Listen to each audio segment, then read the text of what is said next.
Hello, students.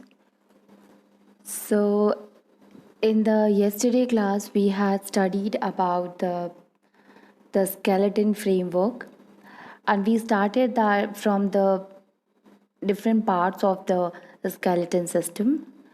So, we discussed that skull is there, and the function of a skull is there. That what is the role of a skull, and how it is important as it protect our the very delicate and very important part of our body, and that is brain. Then we came to know about the eye cavities which is present in that of the skull, and then we studied about the vertebral column, which is also known as as that of our backbone.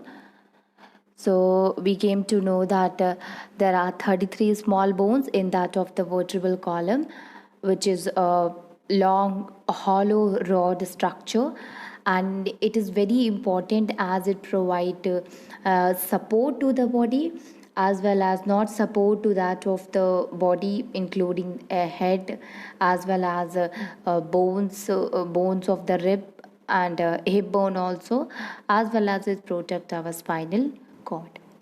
Then we came to know about the rib cage. Okay, and then we studied that what is ribs, which is the rib cage, which is also known as a chest bone. And these chest bones, basically they are curved bones in our chest. These are the curved, and the back portion of this curved bone is attached to a rod shaped structure, and that is our backbone, while the front portion it is attached to a small bone, and that is called the breastbone or sternum.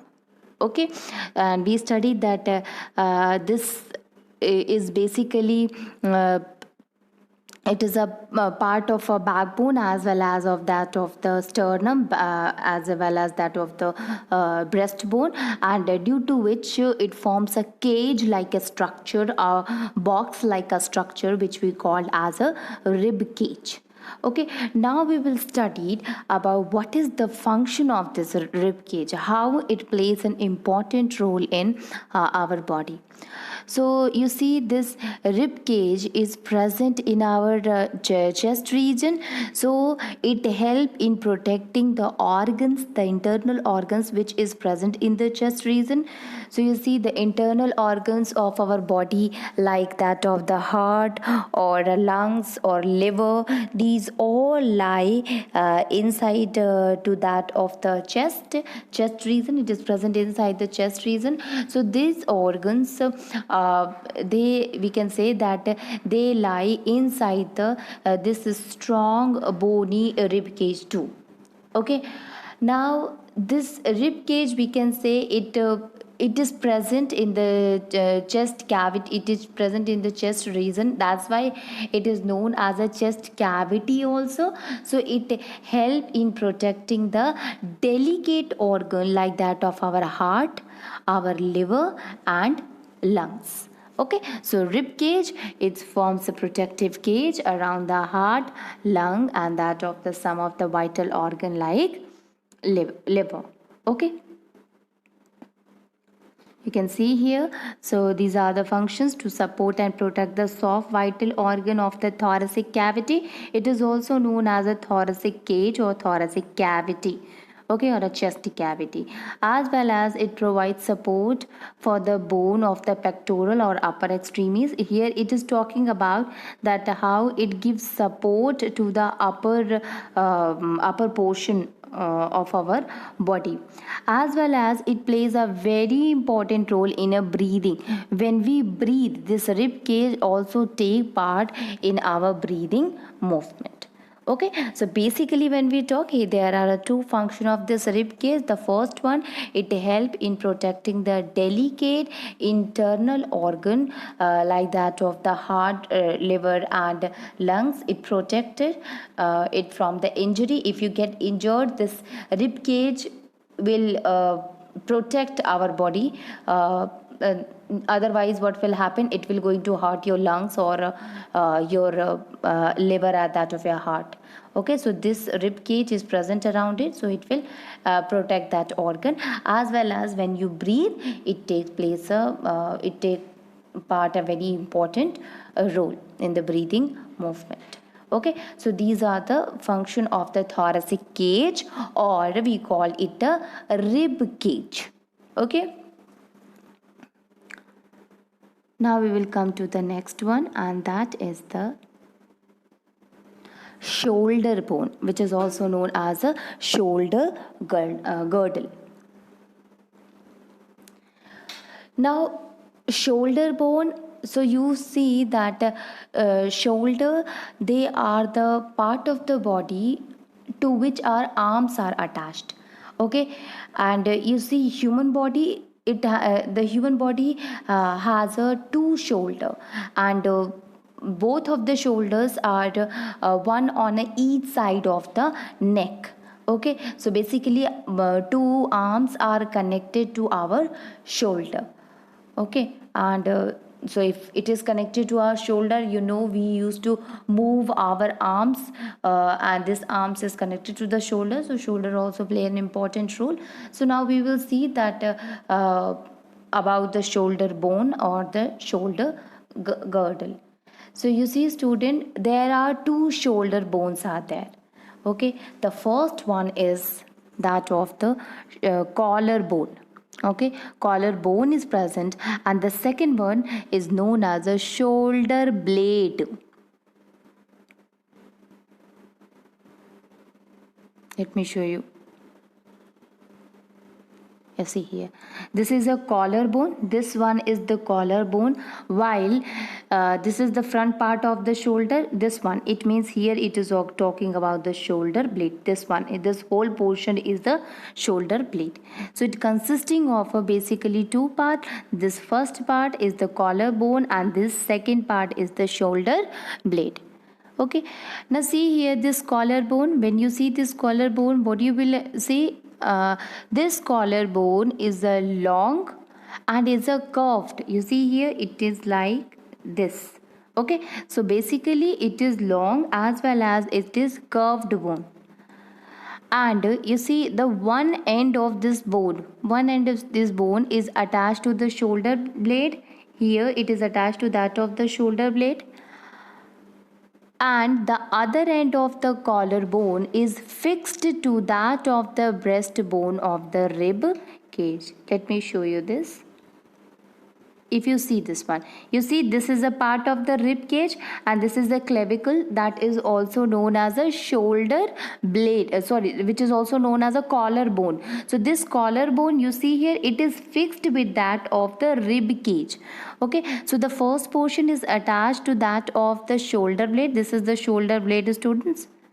Okay, and this is the bone, this is that of the collarbone. So first of the collarbone is attached to that of the, it is fixed to that of the rib cage, while the other portion, other end of this shoulder blade is attached to that of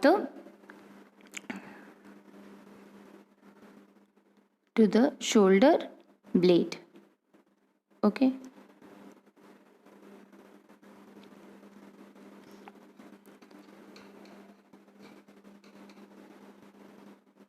now see here, so two parts are there. The first part is the shoulder blade, and the another part is that of the collarbone.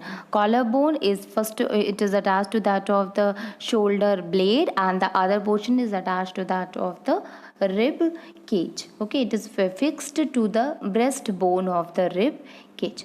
Now see, this collarbone, it keeps the shoulder apart.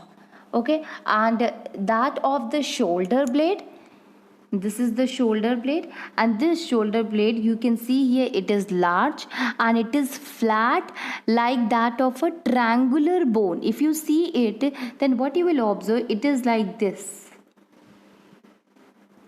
Okay, so it is somewhat like a triangular bone. So it is large and it is flat also, and triangular in shape. So we can say the shoulder blade is a large and flat triangular bone.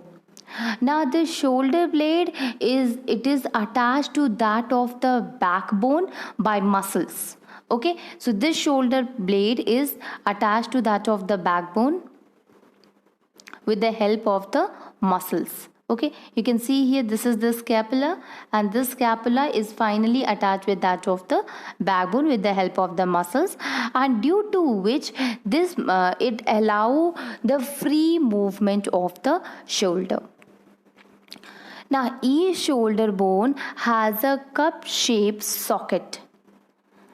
You can see here, this is the shoulder blade here, this is the scapula, this hole is the scapula, which is also known as the shoulder blade, and here in this is the shoulder blade which is having a cup shaped structure, student. Okay, and this cup shaped socket is cup shaped socket, how it helps in our body. So this socket, the upper arm, you can see here, this is the upper arm, this upper arm, it fits into the socket of the shoulder blade. Okay,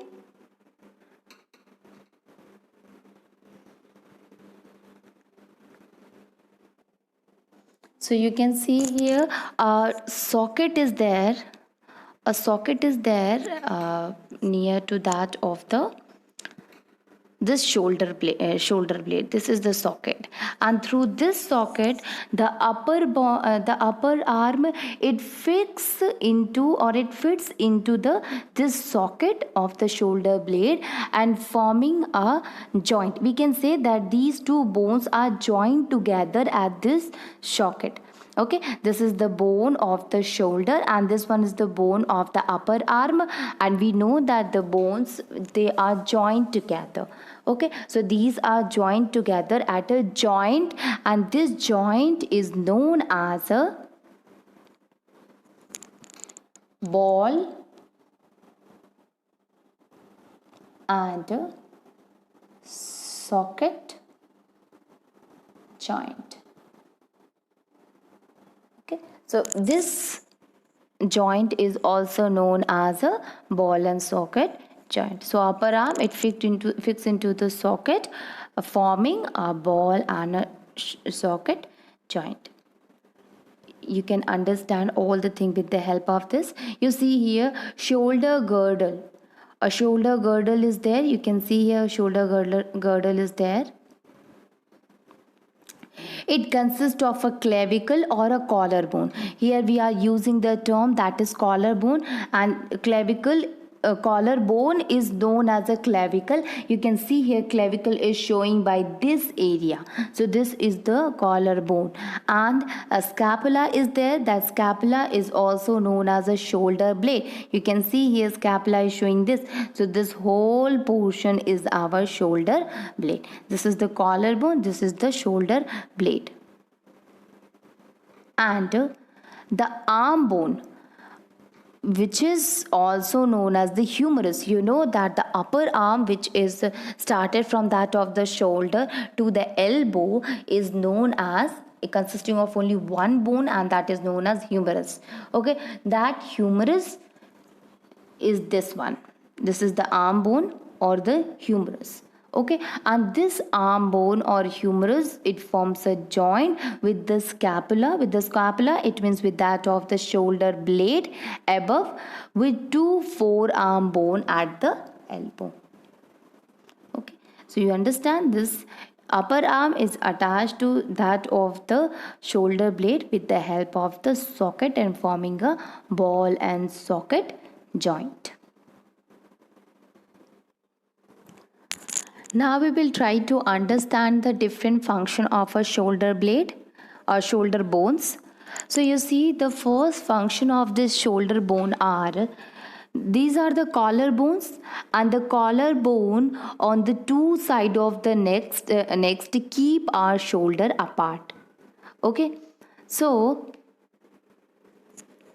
So here it is talking about the collarbone. It is present on the two sides. You see, first portion of this collarbone is attached to that of the shoulder blade. It is here, and the other is attached to that of the uh, breastbone, which is also known as sternum. So it help. If you see here, because of this, there is a kind of a distance between these two. Okay, and due to which we can say that this bone, which is present on the two sides of the next, it keeps our shoulder apart. It keeps some distance between our shoulder to that of the neck portion. Then the second one is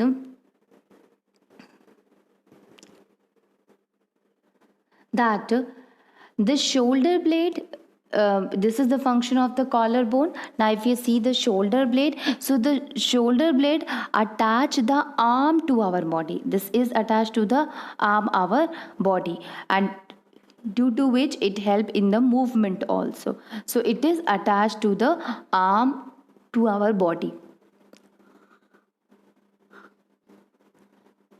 And the third point is this shoulder blade, it provides the site for the muscle attachment which moves the arm, neck and the upper part of our body. So this shoulder blade, it is attached to that of the arm, it is attached to that of the muscles, to that of the backbone and neck portion. So it also provide a site for the proper movement of the arm, neck and the upper part of the body. You see, if you get injured or if you get a hurt on your shoulder, then you are not able to move your arms, you are not able to move your neck. It is just because of that shoulder blade which is attached to the muscles, which is muscles to that of the neck or the backbone side, as well as it is attached to that of the your arms also. So your chest region, your backbone and neck, at that of the arms, it is basically somehow with the help of the muscles also, you can say it is attached to the shoulder blade. So if your shoulder get injured, you are not able to move the your upper part of the body properly. Okay. Now we will see the another kind of a bone, and that is known as the pelvic bone. You can see here in the skeleton the portion which is colored, with that of the red is showing our pelvic area. Okay, and this pelvic area is, that's why it is also known as a pelvic bone or a hip bone. Okay, so you see here, before that we had discussed that it is the largest bone. Longest one was the femur and the largest one was that of the hip bone. So this hip bone is, it forms a large basin shaped, okay, it's a kind of a basin. So it is a basin shaped framework at the lower end of our backbone. You see here our backbone, this is our spine. So our spine is it finishes here. From that reason our ilium portion, or we can say from our pelvic region or pelvic bone starts. Okay, so it is a basin shape framework at the lower end of the backbone, and with this you see our legs are also attached with it. Okay, so our legs it is attached with both the side to that of the pelvic bone, as well as our spine, it is attached, or it ends at that of the pelvic bone. So lower end of the backbone is attached to it, as well as the legs are also attached with it. So we can say that this hip bone, it forms a basin shaped framework at which the lower end of the backbone and to which the legs are attached. Okay.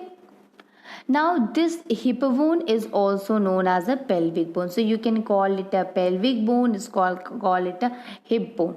Okay. Now see here. It is made up of a number of bones which fuse together by a fixed joint. It means a small bone or a lot of bone, a number of bones, they fuses together to make the pelvic bone by they fuses with the help of a fixed joint. Okay, so different bones, you can see here different bones are fixed together to form the hip bone. And the hip bone, it encloses the portion of our body below that of the stomach, the portion of our body which is present just below to that of our stomach, it is covered, or it is covered by that of the hip bone. Now see, this hip bone is having two sockets are also present in it, and that two sockets which is present in it is these two. So the hip bone, it having the two sockets, and the two sockets are present at the two sides of its lower part. Okay, so it is present on the both side of its part of the lower portion. Now this is the thigh bone, which is also known as that of the femur. So the femur of the bone on the both of the side, they are joined to that of the hip bone. Okay, so this is the hip bone, this is the socket of the hip bone, and from this socket the femur, which we called as a what, it is the biggest it is the longest bone, sorry, it is the longest bone of our body. So this femur is also known as a thigh bone. Okay, so this is the thigh bone, and this thigh bone is attached to our hip bone, and the hip bone is having the two sockets. And you know, if it is having a sockets, that socket is basically for the joint, and from the both side these sockets, it help in attaching the thigh bone to it. So basically you see that these two thigh bones are these two thigh bones are attached to that of the hip bone at this point, at this socket, and this socket is basically, this joint is also known as the same, the ball and socket joint. Okay, so these both the portions are attached at a joint, and that joint is known as the ball and the socket joint. Okay, now see this hip bone, you can say it's a kind of a link, it forms a link between the upper part of our body and that of the legs. You see, it is present at the middle portion. So you can see here the backbone which comes to the upper part of our body. Okay, and the femur, the thigh bone, which is attached, which is the part of our hind leg, which is the part of our legs.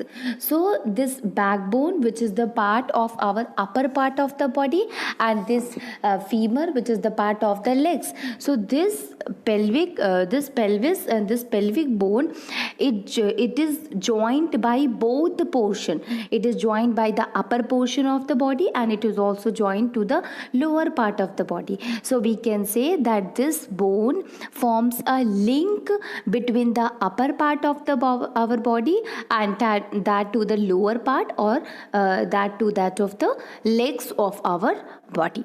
Okay, so it's a kind of a link, it is kind of a middle portion to which the upper and the lower part is attached.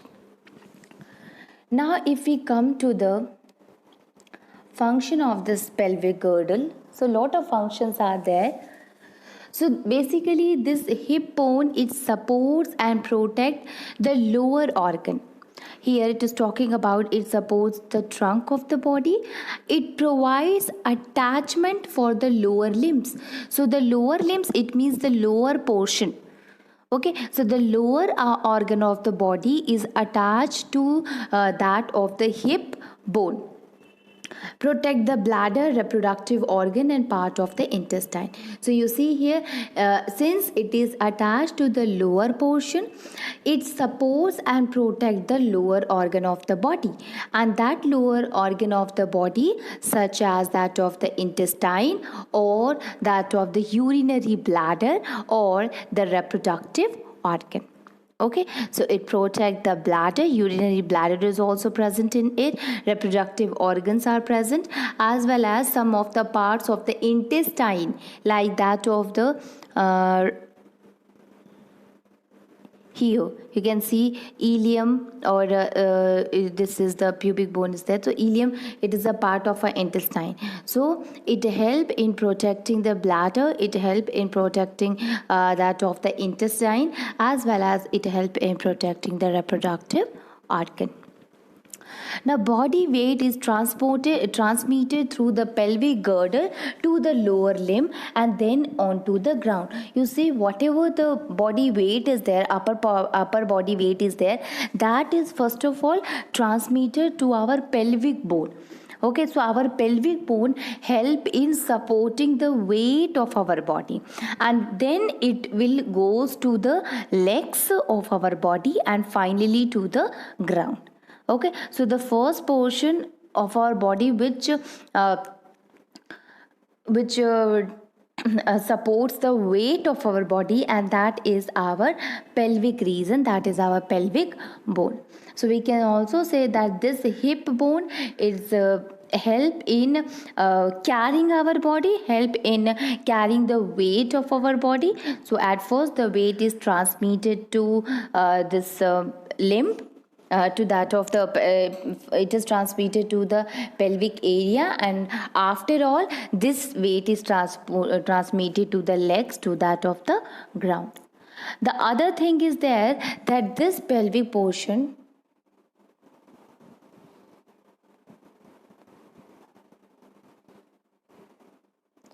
this pelvic region, this pelvic bone, hip bone, it is attached to the legs of our body. You can see here it is attached to the legs of our body. So this hip bone, if it is attached to the legs of our body, so somehow it will interfere, or it will, you can say interfere, or you can say that it provides a support, provides a site for the attachment of the muscles also, or it work in the movement of our legs also. Okay, so this hip bone is attached to the legs of our body, and thus this hip bone, it provides the sites for the attachment of muscles, and later on that muscles help in the movement of the legs, hips, and that of the trunk of the body. Okay, so it will also help in the movement of our body, since the legs are attached to it. Okay, so it is the kind of an intermediate through which the backbone, that is the upper portion, and that of the lower portion is also attached to the it. So this is the function of a hip bone. Now we will see the another part of our body, and that is the bones of our hand. So when we talk about our hand, basically our hand, it is made up of a three part. Okay, and that is the wrist portion, this is the wrist one, and then the palm portion is there, this is the palm of a human hand, and then these 5 fingers are there. So basically you see it consisting of a three part, and that is the wrist, palm, and the finger. If you see the bone of the hand, then we will start with the wrist only. So this wrist, if you see the bones of the wrist, you will find that there are total 8 bones, 8 small bones are there, which is attached to the bones of our hand, and these bones are also known as the carpal bone. Okay, these are known as the carpal bone or carpals. Now when you come to the palm portion, these are the bones which is present at the palm of our hand. So basically there are 5 longer bones are there, 1 2 3 4 5. So 5 longer bones are present at the middle of our hand, at our palm of our hand, and these are known as the metacarpal bone. So the wrist one is known as the carpal bone, the hand one is known as the metacarpal bone. Now, when we come to that of the finger portion, so these finger, including the thumb also, okay, these fingers are made up of a jointed bones. You can see here the bones are jointed together, so it is made up of a jointed bones, and these jointed bones are known as phalanges. Okay, so when you see that of the finger bone, then what you will observe? See here, what you will observe that there are three bones, or we can say there are the three phalanges are there, because we are using these jointed bones as a phalanges. So basically there are three bones are present in each finger. You can see here 1 2 3, 1 2 3, 1 2 3, 1 2 3. So three fingers are there, but when you see that of the thumb portion, so this thumb portion is consisting of only two bones in it. So basically we can say that these phalanges are consisting of three bones, except that of a thumb, which is having the two bones in it. Now, when you see that of the wrist bone, this wrist bone, which is also known as the carpal bone, it forms a movable joint with that of the forearm. Now, after from the wrist, the arms are joined together. So, you know that we are able to move our wrist. So, it forms a movable joint with the bone of the forearm, and because of this our wrist is flexible and we are able to move our wrist. If you see the palm bone or the metacarpals, it forms a movable joint with the fingers. Here it cannot move. If these here there is no joint, but with the fingers there is a joint. This is the joints through which the palm bones are attached to it. These are the joints. Okay, and due to this they are not here, it is not joint, but it forms a joint with that of the fingers. Okay, you can see here these are the joints which are attached to that of our palm bone. And the finger bones, it form a movable joint with each other among themselves itself. You see here there are two joints are here, two joints, so three bones are attached with each other with the help of joints. Okay, so there are five finger in our hand, including that of the thumbs, and due to the presence of the joints, we are able, our fingers are flexible and we are able to move our fingers also. The thumb is the shorter one than that of the other, although it is having the two bones, even then also we are able to move our thumb also. So the joints are responsible for giving the flexibility, and due to which our hand bones can move. So this is the bone of the hand.